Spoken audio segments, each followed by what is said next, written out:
प्रणाम सभी को। आज हम लोग देखेंगे कि स्टेबिलिटी ऑफ कार्बोकेटायन कैसे डिटरमाइन करें, और इसके कई सारे तरीके होते हैं जिनमें से आपको 2-3 ज़्यादा अच्छे से याद होने चाहिए, जो होते हैं रेजोनेंस, इंडक्टिव इफेक्ट। रेजोनेंस और इंडक्टिव इफेक्ट से हम लोग को पता चल सकता है कि कौन सा कार्बोकेटायन ज़्यादा स्टेबल है, कौन सा नहीं। अब कार्बोकेटायन जो कि इलेक्ट्रॉन डेफिशिएंट होता है, इसको स्टेबिलिटी कब मिलेगी? जब इसमें इलेक्ट्रॉन घुसेगा तभी इसमें स्टेबिलिटी आएगी। जब कार्बोकेटायन जो इलेक्ट्रॉन डेफिशिएंट स्पीसीज होता है उसको इलेक्ट्रॉन मिल जाएगा तब वो स्टेबल हो जाएगा। तो वही बात हो गई। तो कार्बोकेटायन की स्टेबिलिटी किस पे डिपेंड करती है? प्लस आर माने जो प्लस आर रेजोनेंस या मेसोमेरिक इफेक्ट से जो इलेक्ट्रॉन डोनेट करे, प्लस आई जो इंडक्टिव इफेक्ट से इलेक्ट्रॉन डोनेट करे। अब माइनस आई तो इलेक्ट्रॉन विड्रॉ करता है, इसलिए इन्वर्सली प्रोपोर्शनल। जितना ज़्यादा इलेक्ट्रॉन विड्रॉ करोगे उतना ज़्यादा इलेक्ट्रॉन डेफिशिएंट होता जाएगा और उतनी ज़्यादा स्टेबिलिटी गिरती जाएगी। और माइनस आर वही मेसोमेरिक इफेक्ट और रेजोनेंस इफेक्ट जो माइनस में लग रहा है, यानी खींच रहा है। अब एक एग्जांपल से समझते हैं क्वेश्चन से। अब यहाँ पे ये कंपाउंड दिए ढेर सारे, CH2 और उसके नीचे NH2 जुड़ा है, ऐसे ढेर सारे कंपाउंड्स दिए। अब इसमें हम लोग देखेंगे कि इनका ऑर्डर क्या होगा। लाइन से चलते हैं। पहले सबका ध्यान से देखा जाए और उस पर सबका टिक किया जाए, क्या रेजोनेंस और इंडक्टिव इफेक्ट। अब मेरी बात ध्यान से सुनिए। हम लोग को पता है कि NH2 के पास लोन पेयर होता है, OH के पास भी लोन पेयर होता है, और CH3 के पास भी जो ऑक्सीजन का लोन पेयर होता है वो। CH3 के पास इंडक्टिव इफेक्ट यूज़ होता है और प्लस आर इफेक्ट यूज़ होता है। Cl के पास लोन पेयर होता है, इसमें इंडक्टिव इफेक्ट नेगेटिव का लगता है, माइनस आई इंडक्टिव इफेक्ट का है, और प्लस आर भी लगता है। लेकिन हैलोजेंस में only minus I dominates over plus R. Minus I effect dominate करता है प्लस आर में। ये हैलोजन का केस है, इसको आप याद कर लीजिए। कभी भी जीवन में हैलोजन कहीं दिखाई देगा तो उसमें आपको इंडक्टिव इफेक्ट लगाना है और रेजोनेंस इफेक्ट नहीं लगाइएगा। और माइनस आई इफेक्ट लगता है इंडक्टिव। हैलोजन इलेक्ट्रोनेगेटिव होता है, माइनस आई लगाएगा, इलेक्ट्रॉन खींचने की कोशिश करेगा और खुद को स्टेबल कर लेगा। Cn minus I minus R के साथ इलेक्ट्रॉन विड्रॉइंग ग्रुप होता है ये। NO2 भी माइनस आई और माइनस आर इफेक्ट लगाएगा। NO2 हुआ, Cn हुआ, ये सब अच्छे से इलेक्ट्रॉन खींचने वाले ग्रुप होते हैं। अब आते हैं NH2 के पास। फिर से NH2 के पास प्लस आर है और प्लस आई है। OH के पास प्लस आर है, ये माइनस आई है, सॉरी माइनस आई है, ये भी माइनस आई है, ठीक है। NH2 विंग अपने ये वाले लोन पेयर से इलेक्ट्रॉन डोनेट करके प्लस आर इफेक्ट शो कर रहा है, और इलेक्ट्रॉन नेगेटिव होने की वजह से माइनस आई शो कर दे रहा है। ये भी प्लस आर माइनस आई, ये भी प्लस आर माइनस आई। अब इसमें हमको कार्बोकेटायन की स्टेबिलिटी देखनी है। अब आप ये देखिए, कार्बोकेटायन स्टेबल तभी होता है जब उनको प्लस आर प्लस आई से मिलता है। तो सबसे पहले हम देख लेंगे कि इनको मिल किससे रहा है और कट किससे रहे हैं ये लोग।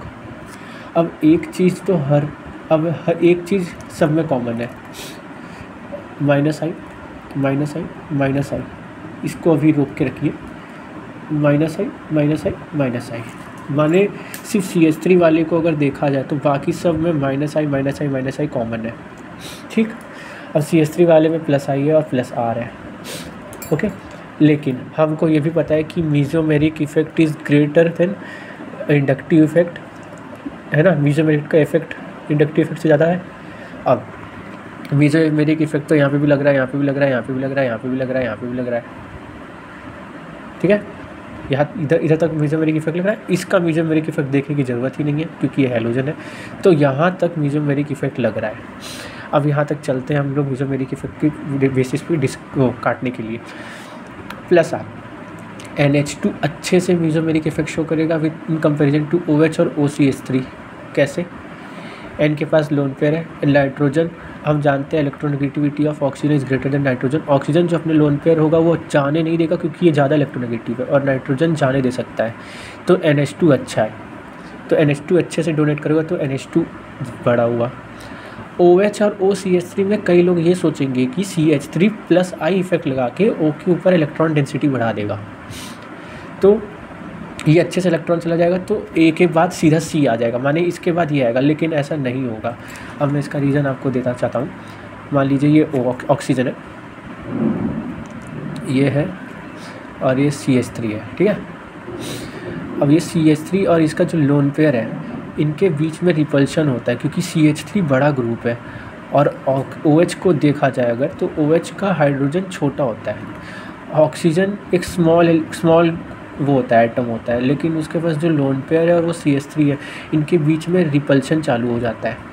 रिपल्शन होने की वजह से ऑक्सीजन पे slightly partial positive charge create हो जाती है। ढकेल दिया ना इलेक्ट्रॉन ऑक्सीजन के पास से, तो थोड़ा तो गरीब होगा ना, हल्का फुल्का, बहुत हल्का इन कंपेरिजन टू OH की बात कर रहा हूँ और किसी की नहीं, इन दोनों की बात कर रहे हैं। तो CH3 का स्टेरिक हिंड्रेंस की वजह से लोन पेयर रिपल हुआ और यहाँ पे पार्शियल पॉजिटिव चार्ज आ गया। और हाइड्रोजन यहाँ पे स्मॉल एटम है और ये भी स्मॉल एटम है, इतना रिपल्शन हुआ नहीं, तब इसीलिए यहाँ पार्शियल पॉजिटिव चार्ज आ गया।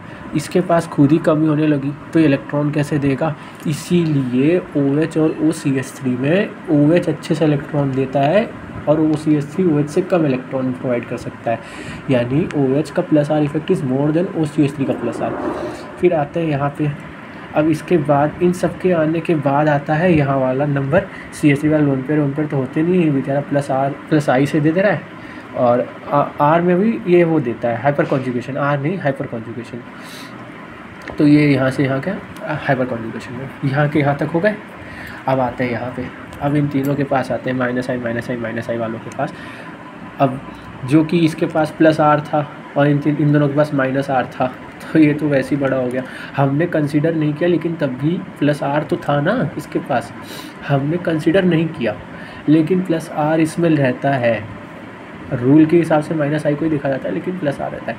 और ये भी छोड़िए कि अगर आपने ये कह दिया कि भाई सब लोग बोलते हैं हेलोजन में सिर्फ माइनस आई लगता है, माइनस आई ही लगा के चलना रहता है, माइनस आई लगा के चलना रहता है क्वेश्चन सॉल्व करते टाइम, लेकिन आप प्लस आर को छोड़ भी नहीं सकते, उसको कंसिडर में तो रखोगे ही। अब इन दोनों की बात करें CN और NO2 में, तो ये याद रखिए NO2 बहुत कुख्यात इलेक्ट्रॉन विड्रॉइंग ग्रुप होता है, ये गुंडा है NO2 गुंडा। इसके पास पहली बात तो नाइट्रोजन एक इलेक्ट्रोनेगेटिव, ऊपर से O भी एक इलेक्ट्रोनेगेटिव और दो इलेक्ट्रोनेगेटिव कंपाउंड एक साथ जुड़े, तो सबसे ज़्यादा इलेक्ट्रोनेगेटिव ये हुआ और CN उससे कम। तो आपका ऑर्डर हो जाएगा ये